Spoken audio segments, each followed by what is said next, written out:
Are you a South African producer trying to figure out how to cover yourself in the South African context? Welcome to this episode where I plan on demystifying just that. Cue the intro.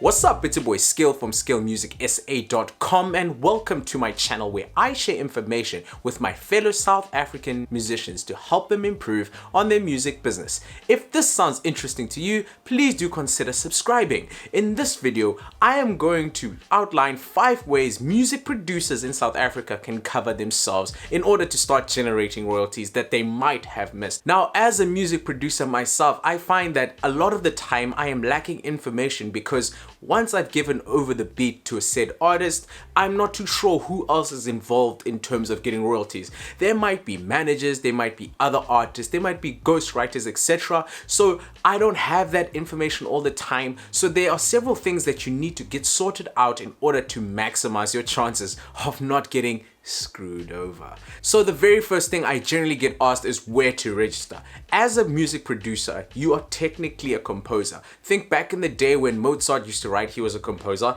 Mozart would write something on a piece of paper and that would be considered a composition. You are technically doing that, but you're not writing it down anymore. You're just writing it directly into your door. So you have to register with SAMRO. Capasso, same reason you have to register with Capasso. SAMPRA, you also have to register with SAMPRA because technically you are also a session musician playing the composition that you wrote and writing down those notes. So you register with SAMRO, Capasso, SAMPRA. Once you have registered, the notification part of things starts to get a little messy. So how I suggest you go about this is, first and foremost, before you ever send your beat over, especially if you're working inside South Africa, the split sheet is critical. You have to get the signature saying that these people are involved in the making of the song. Now, it's a little tricky because sometimes you send over a beat to someone who's not next to you and then several artists jump on it and then you have to wait back. So if you have not gotten your split sheet, you can check once the song has been released. You can go onto the SAMRO portal and check who are the musicians that are involved in there. Once you find the several artists that have been registered on the SAMRO portal, you can basically check if you are getting the correct share, if it's also showing on your SAMRO portal, and if royalties have been paid out. Now, there's a way to lodge a complaint with SAMRO, but I'm not going to include that in this video. I will make a video in the future showing exactly how to do that. Now, sometimes the music that is notified by artists does not show exactly on the SAMRO portal. I am not too sure why that happens, but what you can do is notify SAMRO of the song as well. And then in terms of getting all the details of the musicians that were involved in the song, you can actually go onto Spotify and check the info of those musicians on Spotify to check all their names. But the only issue that you will have when you're notifying is the percentage splits. So you can notify SAMRO with the percentage splits that you think. SAMRO will then see that there's a conflict and they won't pay out the money until it is resolved. So that is another way to stop monies from leaving, but you're going to have to sort out that once SAMRO notices that there is a conflict of percentages.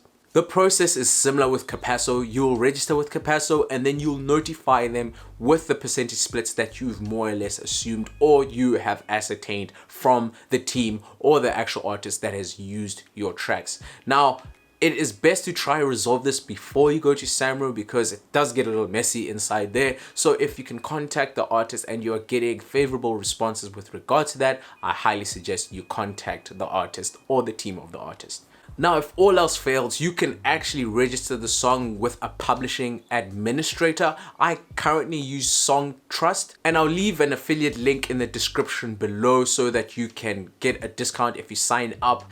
I actually did do this with several musicians because I realized I was not getting any feedback from the artists, and then Song Trust, as my publishing administrator, did the hard work to negotiate with all the several parties that should get the money to me. And especially with SAMPRA, because SAMPRA does have an issue if you are not the main featured artist. They prefer the main artist to be the one notifying. If you're a non-featured artist or an other artist, then you typically cannot notify SAMRO. So SAMRO is the only one where it gets a little tricky. But with regards to Capasso and SAMRO, there are several ways where you can kind of get the information you need in order to stop royalties from getting out or to get the royalties directly to you. But that concludes this video, and I hope you found it informative. If you did, please hit the thumbs up. Don't forget to subscribe, as I do have other videos I think you'll find informative. And until next time, Skilligan the Hooligan signing out.